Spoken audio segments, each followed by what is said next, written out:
Bonjour et bienvenue. Dans ce tutoriel, vous allez trouver différents éléments pour vous guider sur la séance 3. Nous allons commencer par reprendre les consignes. Si vous avez votre carnet sous les yeux, c'est mieux. Ensuite, nous verrons comment préparer l'observation. Choisir le lieu, le moment, prévoir le matériel nécessaire. Après ça, on entrera dans le vif du sujet avec un exemple d'observation et de début d'analyse. C'est parti. Ah, ça a l'air trop bon. Normalement, c'était bon, hein. Bah, allez hop. De toute façon, on va le laisser un Bon, peu bah, allez encore hop, plus est-ce qu'elle connaître. attend Je vous rappelle notre thème, se nourrir. Pour l'observation, c'est nous qui avons défini ce que vous deviez aller regarder. On vous demande d'observer l'ensemble de lieux et d'actions qui correspondent au sous-thème se nourrir chez soi. Vous allez devoir d'abord faire un brainstorming pour identifier les lieux et les actions qui correspondent au sous-thème se nourrir chez soi. 2. Définir un jour et un horaire auquel réaliser l'observation. 3. Réaliser l'observation en prenant des notes, des photos, voire en réalisant des croquis ou en captant des sons. On verra aussi que l'observation peut être un moment pour réaliser de mini-entretiens. 4. Reprendre ensuite vos notes pour préparer l'analyse. Pour cela, vous aurez besoin du carnet.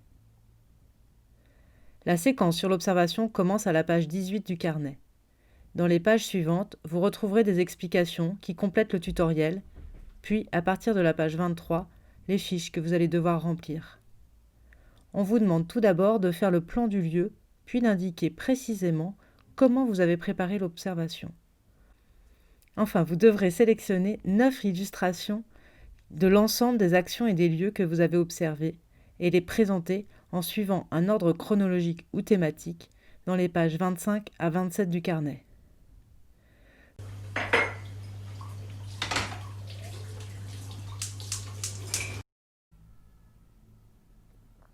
La préparation. Tout d'abord, le matériel. En amont de l'observation, faites-vous une checklist du matériel à prendre.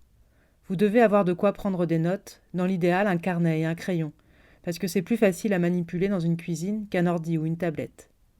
De plus, pensez que vous allez bouger pour suivre l'action que vous observez. Encore une fois, c'est plus facile avec un carnet qu'avec un ordi ou une tablette. Vous pouvez aussi prendre des feuilles blanches au cas où, par exemple pour demander à une personne observée de dessiner un plan. Ayez également de quoi prendre des photos et du son. Un smartphone suffit largement pour ce type d'observation. Pas besoin d'un appareil photo et d'un enregistreur son. Pensez à bien charger le smartphone et si possible, prévoyez une batterie de secours. Pensez non seulement à vos affaires, mais aussi à la manière dont vous allez les transporter. Là, vous allez être en intérieur, dans un lieu privé, dans une maison, un appartement. Vous pourrez donc facilement laisser votre sac dans un coin. Mais dans de nombreux cas, on est obligé de trimballer ses affaires avec soi. Une fois qu'on a le smartphone et le carnet dans les mains, alors c'est plus possible de trimballer son sac à part sur son dos. Nous avons hésité sur la personne à observer. Vous pouvez bien sûr choisir à minima de vous observer vous-même. Cela peut sembler plus simple, mais en fait ça ne l'est pas du tout. On manque de distance avec soi-même. On peut passer à côté de détails significatifs, simplement parce qu'on ne questionne pas ses propres habitudes. Avec Fred, nous avions décidé d'aller chez des amis qui ont un appartement avec une cuisine ouverte et qui préparent leurs repas aidés de leurs enfants. 2 dimensions nous intéressaient. La question de l'espace avec la cuisine ouverte sur l'espace de vie, et donc des enjeux autour des modes de circulation entre les espaces et de communication entre les personnes qui se retrouvent dans ces différents espaces. 2e question qui nous intéressait, la question du groupe social, avec la place qu'occupent les courses, la cuisine et le repas, dans les interactions, les rôles et le partage des tâches au sein d'une famille. Mais cela posait des questions de droit à l'image. Comme vous le voyez, nous ne sommes pas des héroïnes de la technique, et on risquait de mal flouter les visages, par exemple, ou d'oublier de flouter une photo d'enfant sur le frigo. Cela compliquait aussi les choses en termes d'agenda. Vous ne pouvez pas demander aux personnes que vous observez de faire comme si elles préparaient un repas.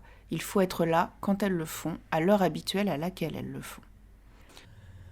On a donc relancé le brainstorming. La dimension qui nous intéressait le plus était le groupe social. Nous avons donc décidé de filmer une habitude familiale dès le tourneux, un repas hebdomadaire, le jeudi, que prépare à tour chacun des 4 membres de la famille. On avait donc le quand, le jeudi, on avait le qui, les membres de la famille le tourneux. J'ai ensuite demandé à Fred, en amont, de m'expliquer comment cela se passait pour décider avec elle quelles actions allaient être observées. Après qu'elle m'ait expliqué les habitudes de la famille, on a décidé de laisser de côté le choix de la recette, car elle est choisie dans les jours qui précèdent, par celui ou celle qui fait la cuisine.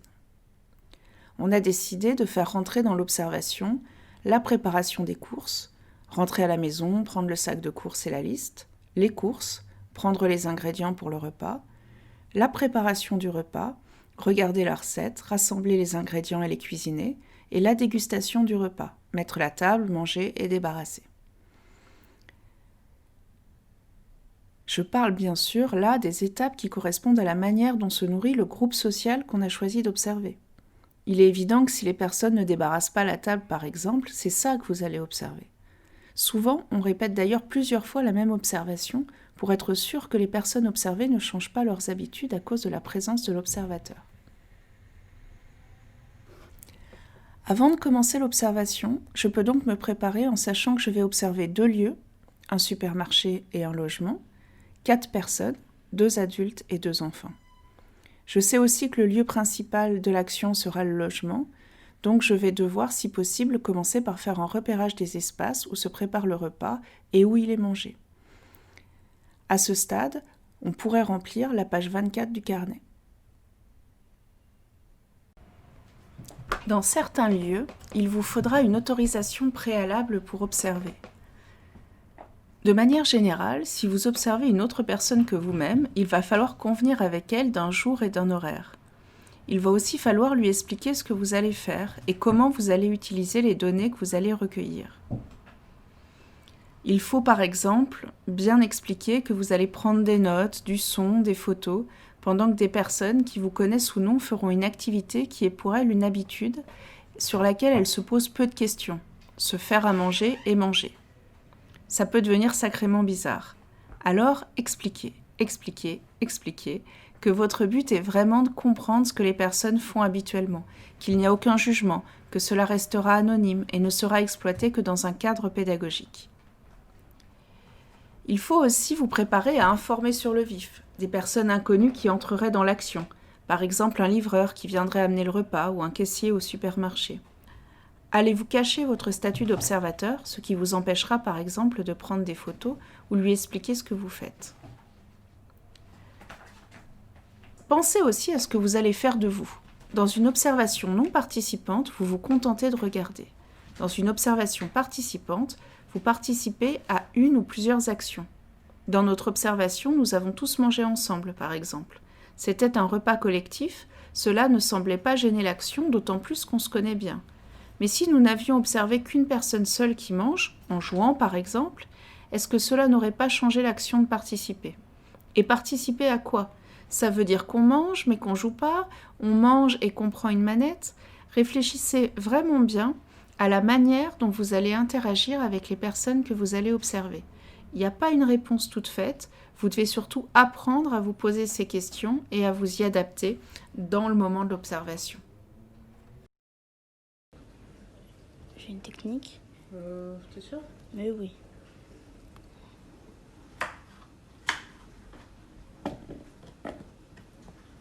Attends, j'ai besoin de concombre pour faire ma technique. Alors, technique du chef. Pour couper les concombres. C'est des courgettes. Fais attention à tes doigts quand même. N'arrivez jamais sur un lieu d'observation au moment où ce que vous devez observer commence. Venez en avance pour prendre vos marques. Pour commencer, repérez les lieux. Il peut y en avoir plusieurs. Dans notre cas, il y en a 2, le logement et le supermarché. On a choisi de se concentrer sur le logement car c'est un ensemble d'espaces dotés de différentes fonctions dans lesquelles la famille qu'on observe a ses habitudes. On fait l'hypothèse que c'est dans ce lieu qu'on apprendra le plus de choses sur le sujet qui nous occupe. On peut demander à visiter les lieux en ayant en tête les questions à poser, ou on peut déambuler librement si cela est possible. On vous conseille de faire un premier plan à la va-vite que vous compléterez ensuite au fil de l'observation, en y ajoutant, par exemple, progressivement, les flux de circulation ou les obstacles à la circulation. Vous pourrez aussi préciser au fil de l'eau les fonctionnalités des espaces. Une fois le plan complètement réalisé, mettez-le au propre en remplissant la page 23 du carnet. Observer, c'est fatigant. Ça a l'air comme ça de demander moins de préparation que l'entretien ou le questionnaire, mais en fait cela exige une forte attention et une grande concentration. Cela demande aussi d'être à l'aise avec les autres, soit pour se fondre dans un groupe, soit au contraire pour s'afficher comme observateur ou observatrice. Dans tous les cas, il faut vraiment être présent, ne pas faire de la figuration. Quand vous arrivez, récapitulez-vous à vous-même ou en discutant avec l'une des personnes observées ce qui va se passer. Dès ce moment-là, sortez de quoi prendre des notes. Vous pouvez par exemple noter à quelle heure vous commencez et noter ensuite combien de temps vont vous prendre chaque séquence de l'action. Si vous prenez des photos avec le smartphone, vous aurez aussi l'heure, la date et le lieu de l'action photographiée pour reconstituer la timeline. Si vous prenez du son ou des photos par un autre moyen, vérifiez que votre appareil est bien réglé à la bonne date et à la bonne heure. À partir du moment où c'est parti, vous ne vous arrêtez plus. Mettez votre téléphone en silencieux et servez-vous-en uniquement pour le son et l'image. Dans notre observation à nous, ça a commencé par un retour au domicile pour prendre le sac de courses et la liste des commissions. Puis nous sommes allés faire les courses, nous sommes rentrés. Le plus jeune enfant de la famille s'est lancé dans la préparation du repas aidé par sa mère. La table a été dressée par l'ensemble des membres de la famille, nous avons mangé et la table a été débarrassée. J'ai observé chacune des étapes, je vais vous détailler cette observation pour vous aider dans la vôtre. J'avais choisi de faire partir l'observation de l'étape faire les courses. J'ai accompagné Fred chez elle en sortant du travail. Elle a pris le sac des courses, elle a pris une liste et elle est descendue de son immeuble pour aller à peine 2 rues de chez elle faire les courses dans un supermarché où elle a ses habitudes. Tout ça, je peux le savoir en discutant avec la personne en marchant. Vous pouvez tout à fait poser des questions pendant l'observation, veillez juste à ne pas poser de questions qui changeraient la manière dont la personne se comporte. Posez juste des questions qui vous permettent d'obtenir des informations pour être sûr que votre description est exacte. Je l'ai ensuite suivie dans le magasin, discrètement. J'ai essayé de rendre ma présence la moins pesante et étrange possible. Et j'ai noté un maximum de choses. Parce qu'on ne sait jamais au final ce qui sera intéressant d'analyser. Donc il faut essayer d'emmagasiner le plus de notes, de dessins, de sons, d'images, pour après, quand on regarde, se dire « Tiens, en fait, cette observation, comment je pourrais la raconter pour qu'elle m'apprenne quelque chose ?» Je peux la raconter par étapes. Vous avez ici la liste des courses, la personne faisant ses courses et son panier à la sortie du magasin. On pourrait se centrer sur ce panier et regarder ce qui correspondait à la liste des courses que la personne a pris en plus pour son quotidien. Mais on pourrait aussi faire une analyse différente en nous concentrant sur un objet, par exemple, le sac de courses. Et comment ce sac qui est réutilisable et donc utilisé plusieurs fois par la famille voyage depuis la table de la cuisine jusqu'au rayon des supermarchés et ensuite revient dans son logement en montant les escaliers, à tout seul. C'est des partis pris. Mais ces partis pris, on ne peut pas les faire avant d'observer. Je ne peux pas choisir entre ces deux manières de présenter si je ne les ai pas toutes les deux documentées. Donc j'insiste encore, on ne sélectionne pas en partant avec son idée de ce qu'on va raconter, c'est pas de la mise en scène, c'est de l'observation. On essaye d'être au maximum ouvert sur ce qui se passe, de noter le plus de choses possible, et après quand on regarde, on se dit « Ah tiens, là j'ai une piste et je me verrais bien le raconter de cette façon-là ». Tout d'abord, mettez le poulet, l'oignon et les épices dans une marmite. Couvrez d'eau juste à hauteur, salée et poivrée. Faites cuire 35 minutes à couvert et à petite ébullition, en ajoutant les courgettes et les pois chiches égouttés à mi-cuisson. Pendant ce temps, faites cuire la semoule selon les indications de l'emballage. Servez avec les légumes, le poulet et le bouillon à part. Ok, moi ça va. Là encore, l'objectif est toujours le même, emmagasiner les données. En prenant des notes, en prenant des sons, en prenant des images, et on regardera tout ça plus tard pour savoir quelle histoire raconter. On peut suivre de manière chronologique les différentes étapes du repas, en regardant qui prépare quoi. On peut, au fil de l'observation, tout d'un coup se dire « Tiens, ça fait plusieurs fois que je passe autour de cet objet. Il m'intéresse. » Moi, ça a été la table. Je ne sais pas pourquoi. Peut-être parce que je faisais une petite obsession sur les légendes arthuriennes et la table ronde au moment où on a fait l'observation.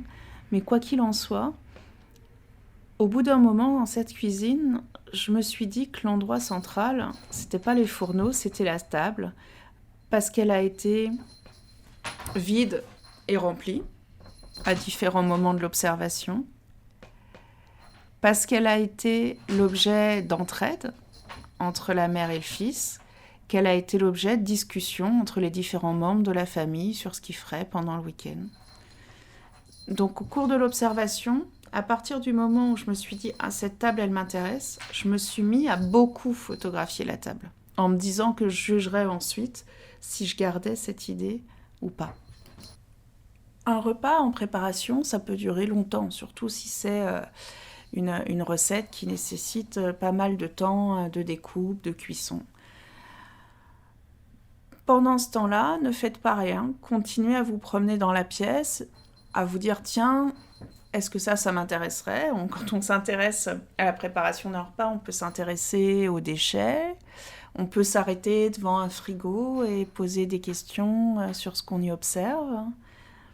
On peut aussi, au fur et à mesure, observer l'importance des placards, des tiroirs dans la préparation du repas. Et au bout d'un moment, quand vous sentez que les personnes, elles sont à l'aise avec vous pendant l'observation, eh ben, il ne faut pas hésiter à leur demander d'ouvrir les placards pour vous et noter ce que vous voyez. On peut aussi vivre tout d'un coup un chouette moment dans l'observation, alors qu'on ne s'y attend pas. J'étais dans mes placards, tiroirs, et je me suis arrêtée sur une étagère qui était à l'entrée de la cuisine. Parce qu'elle était faite d'objets hétéroclites, je me suis dit qu'elle devait avoir une histoire intéressante. Et j'ai interrogé Fred. Et ça a été un joli moment d'entretien, comme il peut s'en passer parfois, en observation, où on entre plus dans la vie, dans l'intimité de la personne. Et ces deux photos, je les trouve à titre d'observation très intéressantes, parce que dans les deux cas, vous voyez un étendage. Et quand on voit des vêtements qui sèchent, on peut toujours se dire « Ah ben tiens, là je suis dans l'intime ». On a moins cette impression avec un tableau écrit au feutre ou avec une étagère. Et pourtant, on peut toucher du doigt vraiment des choses qui tiennent à la vie privée de la personne. Est-ce que tu peux me raconter cette étagère qui est là au-dessus? Attends, je vais commencer par là. Ok, vas-y. Ça, c'est une soupière que j'ai récupérée à l'école de design parce que Food faisait ses placards, tu vois, elle est un peu plus grande. Et donc, ils les avaient laissés en disant vous pouvez récupérer des choses que vous voulez. Ça, c'est le plat dans lequel on avait ramené des petits amuse-gueules. Et c'est à Noël. Faut que je rentre. Bulgaria, c'est une tasse qu'on a cassée, qui vient de Bulgarie. Ça, c'était un pot de fleurs qui, un jour, lors d'un nettoyage de cette étagère un peu bancale, est tombé. Donc, j'aime bien le pot. Là, à Montréal, bon. Du gouel, alors ça, c'est une spécialité au gros lait de Bretonne Pinoire. C'est un lait, enfin, un dessert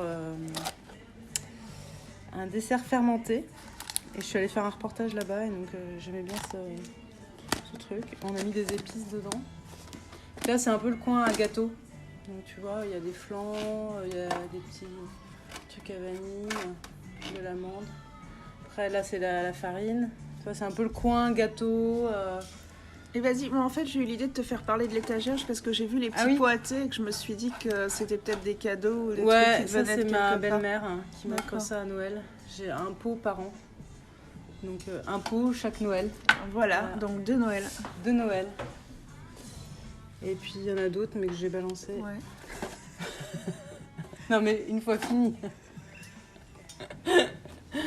Donc là, ouais, ça, la levure, normalement, c'est là. Là, c'est les tisanes. Non, mais c'est une étagère que j'ai depuis très très longtemps chez moi, en fait. Par contre, il y a eu des livres. Après... Tu l'as eu dans combien de maisons ? Je l'ai eu depuis que j'ai commencé à habiter toute seule. Donc, tu vois... D'accord. Je sais pas, ça m'a suivi à Nantes, à Lille, à Paris et ici à Nantes après. Et donc il a eu différentes fonctions. D'abord c'était des livres, puis après vu qu'on avait des étagères dans la chambre, maintenant ça sert à la cuisine. Et ça c'était le... Ah oui, ça c'est marrant. C'était le truc du confinement. Pour Martin, c'était sa petite... Ah ouais, son travail. Sa petite... Le remets pas en haut tout de suite, je vais prendre des photos. Une fois la préparation du repas terminée, vient le temps de mettre la table. Dans le cas de notre observation à nous, ça déplace le lieu de l'action vers le salon, salle à manger. C'est pas le cas partout, bien sûr. Dans chaque observation, il faut que vous racontiez de manière précise quel est l'espace utilisé, quelles en sont ces différentes fonctions. On a vu que parfois il y a une fonction principale, comme dans la cuisine, préparer le repas, mais qu'il s'y passe d'autres choses, l'entraide, les discussions entre les membres de la famille. Il peut y avoir des espaces qui, dès le départ, nous apparaissent multifonctionnels, comme cet espace où à la fois on lit, on discute, on peut regarder un film et on peut manger. Là aussi, observer qui fait quoi, observer aussi les interactions entre les différentes personnes, de quoi parle-t-elle ? Si la personne est toute seule, comment est-ce qu'elle s'occupe ? Est-ce qu'elle mange sans aucun son, image autour d'elle ? Est-ce qu'elle mange en faisant une activité, qu'elle soit sonore ou visuelle ? Regardez tout et allez jusqu'à la fin de l'action. C'est pas facile de savoir ce que c'est que la fin de l'action. Nous, on pensait que ce serait débarrasser la table, donc j'ai suivi les couverts qui étaient arrivés sur la table au moment du début du repas. Je les ai suivis jusqu'à l'évier à la fin du repas. Ça m'a permis de repasser devant la table qui avait attiré mon attention. Et là encore, ça peut être un moyen de prolonger son intuition en se disant on verra bien quand on analyse. Et j'ai refotographié la table après le repas. Et j'ai mis en perspective ces deux tables qui toutes deux participent de l'action se nourrir au moment où toutes les deux étaient à la fin de leur fonction ce jour-là. On avait décidé de terminer l'observation ici. Quand on vous a présenté la préparation, on avait identifié 4 étapes. Rentrer, préparer les courses, faire le repas, manger et débarrasser. Là, je vous en ai présenté 3. En fait, souvent, dans l'observation, on réajuste en fonction de ce qui se passe réellement. Dans l'observation, ce qui se passe réellement, c'est que la préparation des courses s'est fait extrêmement vite et qu'au moment où j'ai pris les premières notes, les premières photos, la porte, elle était déjà ouverte et on partait. Donc j'ai préparé les courses et faire les courses. Je les ai réunies en un parce que concrètement, c'est comme ça que je l'ai vécu. Donc je vous ai présenté 3 étapes parce qu'au final, il y en a 3. Ceci dit, en re-regardant tout ce que j'avais, je me suis dit qu'en fait, j'aurais pu continuer parce que j'ai pris d'autres photos de cette table à moitié débarrassée parce qu'après, il y a eu une boisson chaude qui a été préparée et une nouvelle discussion qui s'est entamée autour de cette boisson chaude. Donc j'aurais pu continuer à raconter une histoire. Donc c'est vraiment à vous de délimiter votre observation. Et durant cette observation, je le redis, parce qu'on ne peut pas vous le dire assez, regardez tout. Ne partez pas bille en tête sur votre idée. Documentez le plus de choses. Vaut mieux avoir le choix entre plein de pistes que se rendre compte qu'on a foncé tout droit et qu'en fait, ce qu'on a récolté, ça dit plus de ce qu'il y a dans nos têtes que ce qu'il y a dans la tête des personnes qu'on observe. On entrera vraiment dans l'analyse lors de la prochaine séance, mais il faut la préparer. Une observation n'est pas finie parce qu'on pose le stylo et qu'on dit au revoir ou qu'on quitte le lieu observé. Une observation est finie quand on a effectué un premier tri du matériel récolté. Commencez par reprendre les photos et les sons. Il faut n'enlever que les photos qui sont complètement floues. Il ne faut pas supprimer les photos que vous jugeriez inintéressantes. C'est beaucoup trop tôt pour ça. Même chose pour les sons. Il faut n'enlever que les captations qui sont complètement inaudibles. Ensuite, vous regardez vos notes et vous mettez tout ça en parallèle. Quand on croise notes, photos, dessins et sons, il faut décider ce qui vous semble le plus adapté pour décrire l'action. Cela peut être une narration chronologique ou thématique. Nous allons vous montrer un exemple de chaque. L'analyse chronologique est la plus facile à mettre en place, car le principe organisateur est extérieur à vous, c'est juste le temps qui passe qui rythme votre description.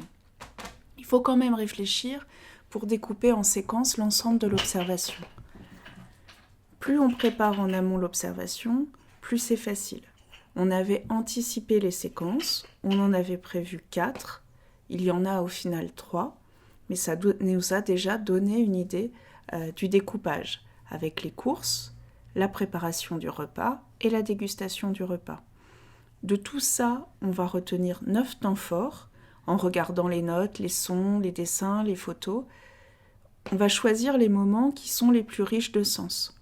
Je vous ai donné tout à l'heure, dans la description de l'observation, différentes choses qui pour moi avaient eu du sens, comme mon histoire de table. Il y a 2 manières de faire. Soit vous voyez un croquis, une photo qui capte votre attention, vous la retenez et derrière vous la commentez, donc en partant de l'image qui vous a frappé. Soit c'est un moment que vous avez très présent en tête et vous commencez la description et vous trouvez ensuite une illustration qui correspond. Dans tous les cas, on vous demandera, pour chacun des 9 temps que vous décrivez, on vous demandera et une illustration et un texte. Dans notre exemple, le premier temps va être la récupération à la maison du sac de course et le dernier temps, ce sera au choix celui qu'on avait anticipé, débarrasser la table, ou celui qui a jailli dans l'observation, la dernière discussion autour d'une boisson chaude. À chaque fois, ce sont des choix. Je leur dis, les choix, on les fait après quand on a toute la matière et pas avant de commencer l'observation. L'analyse thématique est plus difficile, mais c'est souvent la plus riche ensuite pour extraire des concepts et développer un projet. Il faut que vous trouviez vous-même le principe organisateur du récit. Dans le premier exemple, le temps, la chronologie nous permet d'organiser le récit dans une analyse thématique. Pas de baguette magique, il va falloir trouver, à travers votre propre réflexion, des idées structurantes qui vont vous permettre de faire votre narration. Alors il n'y a pas de baguette magique, mais il y a la veille. C'est le travail de veille qui va vous aider à organiser le récit. Pour les 9 temps qu'on a à remplir, vous devez identifier 2 ou 3 thèmes et les développer. En regardant les images, en écoutant les sons, en lisant mes notes, j'ai lancé des pistes que je trouve intéressantes. Par exemple, j'ai noté que quand l'un des enfants et sa mère étaient dans la cuisine, le père et le frère sont passés à différents moments pour échanger, raconter la journée et aussi parler du futur week-end qu'ils allaient passer chez la grand-mère. J'ai aussi ces différentes photos autour de la table de cuisine, pour laquelle j'ai fait une petite obsession, qui vont dans ce sens d'un meuble qui raconte en fait l'histoire d'une succession d'interactions dont certaines ont à voir avec la cuisine et d'autres pas. Ça montre bien, comme on l'a déjà discuté en cours, que le temps de la préparation du repas n'est pas qu'une nécessité biologique, mais qu'il a un sens social. Il est un temps d'échange entre les membres de la famille. Pour conforter cette idée, je vais aller voir dans ma veille si un chercheur ou une chercheuse n'a pas déjà travaillé sur ces choses-là. Et là, baguette magique, parce que mes profs sont formidables, je vois qu'un des articles de sciences humaines qui figure dans le dossier est un entretien avec le sociologue Claude Fischer, qui dit que manger ensemble a un effet immédiat et universellement identifié, créer du lien, établir un rapport d'égalité et de solidarité entre les convives. Alors en fait, il ne parle pas de Nantes, il prend l'exemple, lui, dans son article du goulag et des écrits de Solzhenitsyn. Et il parle de manger plutôt que de préparer le repas. Donc je dois réfléchir, est-ce que cette citation, qui n'a pas du tout été faite dans le contexte qui est le mien, je peux quand même la transférer et en appliquer le propos à ce que j'ai réfléchi de mon côté. Pour moi, cet échange, il a été très présent, et pas seulement dans la préparation, mais aussi dans le temps lui-même du repas. J'ai fait l'observation la semaine de la rentrée scolaire, et durant tout le repas, il a été question des plannings, des nouveaux profs et des premiers devoirs qu'ils avaient donnés. Je sens que je peux faire quelque chose autour des sociabilités familiales. Mais du coup, je parlerai des sociabilités familiales liées au manger ensemble en rassemblant ce qui est de la préparation et la dégustation du repas. Parce que je ne suis plus dans une analyse chronologique, je suis dans une analyse thématique. Je prends mon idée, sociabilité familiale, et je vais montrer tout ce qui, dans mon observation, me parle de ces sociabilités familiales. On peut aussi prendre des chemins de traverse. Parfois, en observant une activité principale, se nourrir, on note plein de choses qui ont à voir avec le lieu dans lequel on fait l'observation, avec les relations qui ont ces personnes, mais pas directement avec le sujet. Ça a été le cas au moment où on s'est mis à discuter ensemble, Fred et moi, de l'étagère de la cuisine, et qu'elle m'a raconté l'histoire dont était chargé chacun de ces objets, qui étaient des objets hyper ordinaires, comme la soupière, mais dont l'histoire parlait de la trajectoire de Fred, vu qu'elle a été récupérée à l'école de design, et qu'on ne la rendra pas. J'ai là un autre thème, une approche sensible des objets du quotidien, qui ont un sens différent quand on est extérieur à la famille ou quand on en fait partie. À l'extérieur, moi, ce que je suis capable de dire, c'est que c'est une soupière, mais si j'étais à l'intérieur du groupe social, je pourrais raconter que cette soupière, elle est en lien avec mon travail, que je la garde parce qu'elle est chargée de souvenirs et parce que j'y ai un attachement. Les références qu'on va trouver pour parler de ces pistes-là qui sont plus des chemins de traverse vont généralement pas être dans les références que les profs donnent, mais dans des apports personnels. Et là, sur cet aspect-là, de raconter mon observation à travers les objets, je vais aller chercher Georges Perec.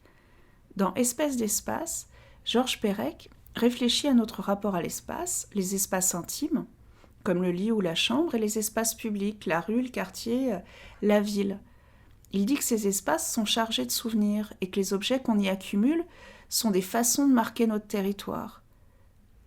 Du coup, dans la cuisine, les objets, ils ne sont pas qu'utiles, ils renvoient aussi à une histoire partagée. C'est ce que m'apprend Perec. Et ça me dit bien cette frontière, ça me parle bien cette frontière entre intime et espace public, puisque quand on avait cette conversation autour de l'étagère, il y avait aussi cet étendage avec les vêtements qui séchaient.